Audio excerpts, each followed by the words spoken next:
जय हिंद दोस्तों। आज मैं आपको पेट सिलेबस के बारे में बताऊंगा। और आप अगर अच्छे स्टूडेंट हैं और आप 80 प्लस मतलब नंबर लाना चाहते हैं तो आपको इसके सिलेबस के बारे में जानकारी होनी चाहिए। और एक अच्छी रणनीति यही होती है कि आप सिलेबस को देखें और आपको कौन सा टॉपिक पहले पढ़ना है, कौन सा बाद में पढ़ना है, ये बहुत ज़रूरी है। तो आइए मैं पहले सिलेबस के बारे में बता देता हूँ और फिर इसके बारे में कुछ और जानकारी दे देता हूँ आपको। तो देखिए, सबसे पहले आप इस टॉपिक को देखिए जो मैथ वाला सेक्शन होता है। ये 25 नंबर का है और बहुत ही इंपॉर्टेंट होता है। आप शायद इसको स्किप करेंगे और आप शायद ये भी सोच सकते हैं कि जो ग्राफ की व्याख्या एवं विश्लेषण दिया है इसमें 2 ग्राफ आता है, 10 नंबर का आता है। तो कुछ लोग ये कहते हैं कि भाई मैथ का सेक्शन नहीं है, कंफ्यूज रहते हैं। तो आप ये समझ लीजिए कि ये मैथ का ही सेक्शन है। तो आप समझ लीजिए कि ग्राफ की व्याख्या एवं विश्लेषण 2 ग्राफ है, 10 नंबर का, बहुत जरूरी है पढ़ना। उसके बाद देखिए तालिका की व्याख्या एवं विश्लेषण।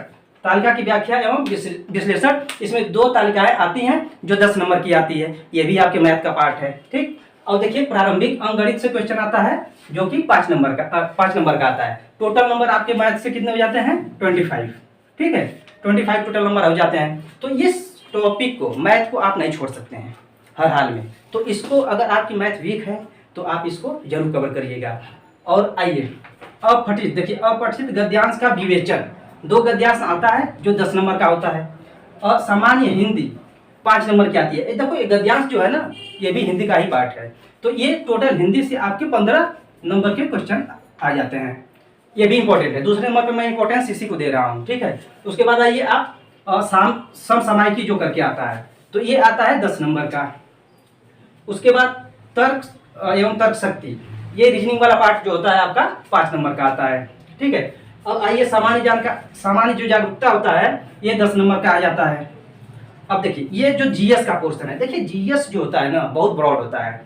और अगर आप सोचेंगे मैं हिस्ट्री पढ़ने बैठ जाऊं, ज्योग्राफी पढ़ने बैठ जाऊं, या मतलब साइंस का सेक्शन देखने लगूं, तो आप, अब 1.5 महीने बचे हैं आपके एग्जाम में, तो आप नहीं कवर कर पाएंगे। तो आपकी सही रणनीति क्या होनी चाहिए, मैं अभी बताऊंगा इसके बारे में। तो ये आता है 30 नंबर का। और एक सेक्शन आपका आता है इंग्लिश का। हो सकता है ये ना दिख रहा हो, मैं आपको ऊपर बता देता हूँ। तो देखिए इंग्लिश का सेक्शन जो होता है आपका 5 नंबर का होता है। तो देखिए इसके बारे में बहुत परेशान नहीं होना है आपको। इंग्लिश जो होती है 5 नंबर की होती है। बेसिक क्वेश्चन होते हैं जो हाई स्कूल लेवल के आपके आते हैं। तो आप इंग्लिश को लेकर तो एकदम तनिक भी नहीं टेंशन लेंगे कि हमको इंग्लिश भी पढ़ना चाहिए, एकदम बेसिक लेवल का होता है, आप कर ले जाएंगे। तो इंग्लिश को अभी आप छोड़ दीजिए।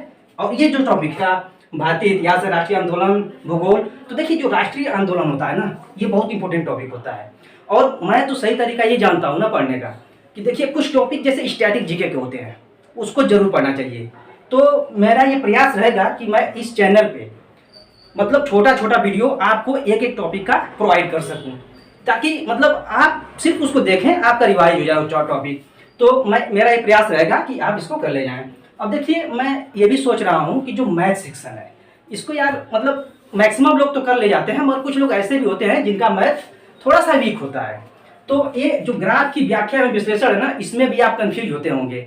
सब लोग को नहीं मैं बोल रहा हूँ, मगर कुछ लोग का तो ये रहता है कि ग्राफ में कंफ्यूज जाते हैं। जैसे पिछला जो पेट हुआ था उसमें क्वेश्चन आया था, तो उसमें मैं देखा कि मैक्सिमम लोग गलत करके आ गए। जिनकी मैथ अच्छी थी उनकी भी बात कर रहा हूँ। तो ये आपको गलती नहीं करना है, प्रॉपर पढ़ना है आपको इसको, ग्राफ वाले सेक्शन को, और ये भी पढ़ना है। तो मैथ जो 25 क्वेश्चन है, देखिए मैं क्या सोच रहा हूँ कि इससे रिलेटेड 1.5 महीने हैं, मैं उसके पहले कुछ रणनीति बना रहा हूँ कि छोटे छोटे टॉपिक लेकर आऊँगा। जो आप पढ़ेंगे तो आपका कॉन्सेप्ट भी क्लियर हो जाएगा, टाइम भी वेस्ट नहीं होगा।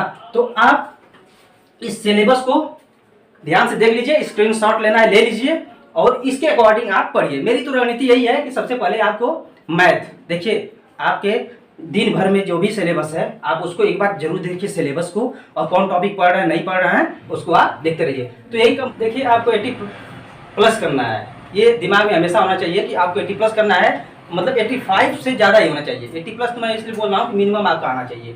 तो आपको सबसे इंपॉर्टेंट सेक्शन है मैथ वाला।